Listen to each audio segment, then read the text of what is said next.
क्या आप जानते हैं कि वैदिक काल में राजा की शक्ति सीमित थी, लेकिन बाद में वही राजा शक्तिशाली शासक बन गया? कैसे एक सरल समाज धीरे धीरे बड़े राज्यों और कठोर वन व्यवस्था में बदल गया? आइए अर्ली वैदिक पीरियड से लेकर लेटर वैदिक पीरियड तक चेंज देखते हैं।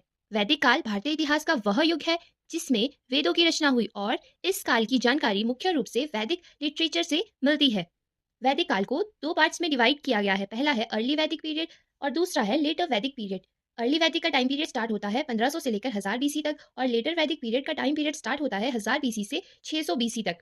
सबसे पहले अर्ली वैदिक पीरियड की हम बात करेंगे, रीजन जान लेते हैं। तो आर्यंस थे, वो कहाँ रहते थे? सप्त Sindhu, land of seven reverse. कौन कौन सी रिवर? इंडस, झेलम, चेनाब, रावी, व्यास, सतलुज और सरस्वती। पॉलिटिकल सिस्टम जान लेते हैं। जो सबसे छोटी यूनिट होती थी उसको कहा जाता था कुल, यानी एक फैमिली। और बहुत सारे कुल से मिलकर बनता था ग्राम, जिसे कहते हैं विलेज। और बहुत सारे ग्राम से मिलकर बनता था विश, जिसे कहते हैं क्लेन। और बहुत सारे विच से मिलकर बनता था जन, यानी ट्राइब। अब उसके चीफ के बारे में जान लेते हैं। कुलपति किसे कहा जाता था? परिवार का जो हेड होता था, फैमिली हेड। ग्रामीणी किसे कहा जाता था? जो कि विलेज का हेड होता था। और राजा कौन होता था? जो ट्राइब्स का हेड होता था, ट्राइबल चीफ को राजा कहा जाता था। लेकिन इस टाइम पीरियड पर राजा की जो पावर्स होती थी वो लिमिटेड होती थी। यहाँ पे दो प्रकार की सभाएं होती थी, असेंबली होती थी। सभा को कहा जाता था काउंसिल ऑफ एल्डर्स, यानी बुजुर्गों की सभा। और जो ये समिति होती थी ये जनरल असेंबली होती थी, यानी जन सामान्य लोगों की सभा। इकोनॉमी जान लेते हैं। मेन ऑक्यूपेशन क्या होता था इनका? इनका मुख्य जो व्यवसाय होता था वो होता था पशुपालना और एग्रीकल्चर, यानी कृषि करना। Cow was the main measure of wealth. जिनके पास ज्यादा गाय होती थी वह अधिक समृद्ध माने जाते थे, यानी धन का माप गाय से किया जाता था। जिनके पास ज्यादा गाय वो अधिक धनी। सोसाइटी जान लेते हैं। Society was simple and equal. Womens enjoy respectable position. उन्हें सम्मान प्राप्त था। They could participate in religious ceremony. उन्हें रिलीजियस सेरेमनी में पार्टिसिपेट करने का पूरा मौका दिया जाता था। उन्हें शिक्षा का अधिकार दिया गया था और इस समय कोई भी चाइल्ड मैरिज जैसा सिस्टम नहीं था। रिलीजन जान लेते हैं। पीपल वर्शिप नेचुरल फोर्सेस, यानी प्रकृति पूजा यहाँ पे मुख्य रूप से की जाती थी।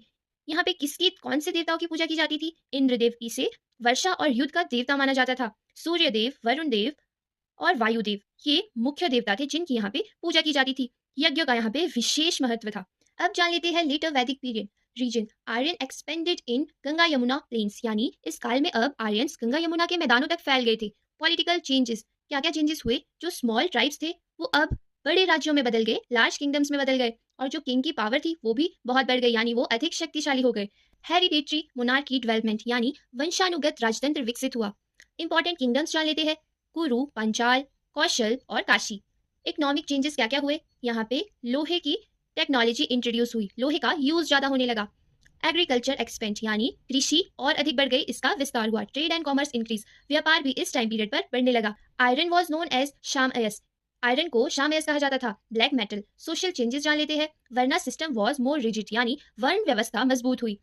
किन किन वर्णों में बांटा गया? ब्राह्मण, क्षत्रिय, वैश्य और क्षुद्र।